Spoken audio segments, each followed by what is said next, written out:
मैं जम्मू से आई हूँ। मेरा नाम दीक्षा शर्मा है और मेरी शादी को 7 साल हो गए हैं।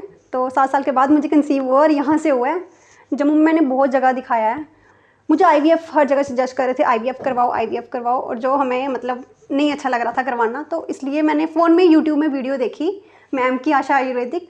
तो हमने दिल्ली का प्लान बनाया यहाँ पे, अपने हस्बैंड से बात की तो हम जाएंगे वहाँ पे। तो हम यहाँ पे आए, अप्रैल में आए हम यहाँ पे। 11 अप्रैल की अपॉइंटमेंट थी मेरी 2022 में। तो मुझे फर्स्ट मंथ में कंसीव हो गया। मुझे सेकंड टाइम आने की ज़रूरत ही नहीं पड़ी, लेकिन विश्वास नहीं हो रहा था मुझे फिर भी कि मुझे कंसीव हुआ होगा। मुझे यहाँ पे आके आशा मिली है बहुत बड़ी। ये छोटा सा एक मेहमान मिला हमारे घर पे, बड़ी खुशी हुई मुझे। और जो भी कुछ मिला आज, तो ये मैडम की वजह से ही मिला मुझे, चंचल मैम की वजह से ही। आप कुछ बोलो। थैंक यू मैम, बहुत बहुत शुक्रिया। मुझे सिस्ट भी थी, मेरे को मतलब मेरी ट्यूब दोनों ब्लॉकेज बता रहे थे। मैंने ट्यूब टेस्ट करवाया, मुझे ब्लॉकेज आई दोनों ट्यूब्स में। तो उन्होंने बोला कि ये मतलब कंसीव आपको नहीं होगा, क्योंकि आपकी ट्यूब्स ब्लॉकेज है और आपको लेफ्ट साइड में सिस्ट भी है, तो आप सिस्ट का ऑपरेट करवाओ। मैंने वो भी करवाया 2018 में। मुझे फिर से सिस्ट हो गई थी, तो ऑपरेट मैं बार बार करवाना नहीं चाहती थी। तो मैं सिस्ट के लिए यहाँ पे आई कि चलो सिस्ट का भी हो जाएगा, लेकिन सिस्ट का पता नहीं था, लेकिन मुझे कंसीव ज़रूर हो गया था यहाँ पे आके। तो बहुत खुशी हुई यहाँ पे आके, बस यही बोलूँगी। नमस्कार दोस्तों, मैं डॉक्टर चंचल आशा आयुर्वेदिक के यूट्यूब चैनल पर आपका स्वागत करती हूँ। एंडोमेट्रियोसिस एक ऐसी समस्या है जिसके साथ लोग ऐसा बोल देते हैं कि आपको कंसीव नहीं होगा, आप पहले सिस्ट ऑपरेट करवाइए। इनफैक्ट आज भी मैंने एक पेशेंट देखा जिसको मैंने सिर्फ फॉलिकुलर के लिए बोला, 3 मंथ के ट्रीटमेंट में उसका एंडोमेट्रियोसिस ऑलमोस्ट 80% कंट्रोल था।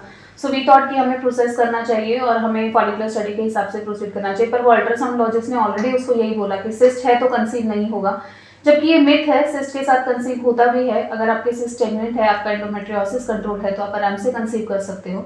और स्पेशली एंडोमेट्रियोसिस केसेस में जो ट्यूबल ब्लॉकेज है, वो एंडोमेट्रियोसिस के जो टिश्यूज डेवलप करते हैं ट्यूब में, उसकी वजह से होते हैं। तो अगर हम मेडिसिन देते हैं तो बहुत बार वो उसी से रिजॉल्व हो जाते हैं।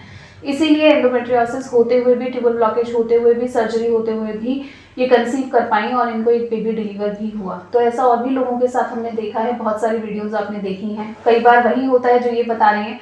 इन्होंने अप्रैल से पहले फरवरी में भी हमारे साथ कंसल्टेशन बुक की थी, बट वो कैंसिल हुई क्योंकि कहीं ना कहीं फैमिली वालों को ऐसा लग रहा था कि जम्मू से यहाँ तक आना और पता नहीं कितना सच होगा कितना नहीं होगा, कहना थोड़ा मुश्किल होता है। लेकिन जब सब जगह से थक जाते हैं और एडॉप्शन या IVF के लिए बोला जाता है, तो इंसान एक उम्मीद के साथ आता है। उसी उम्मीद के साथ ये हमारे पास आई थी और इनकी एंडोमेट्रियोसिस जेन्युइनली बहुत कंट्रोल लेवल पे थी, क्योंकि ऑलरेडी एक सर्जरी भी हो चुकी थी। फिर भी 1 ही महीने के अंदर कंसीव करी।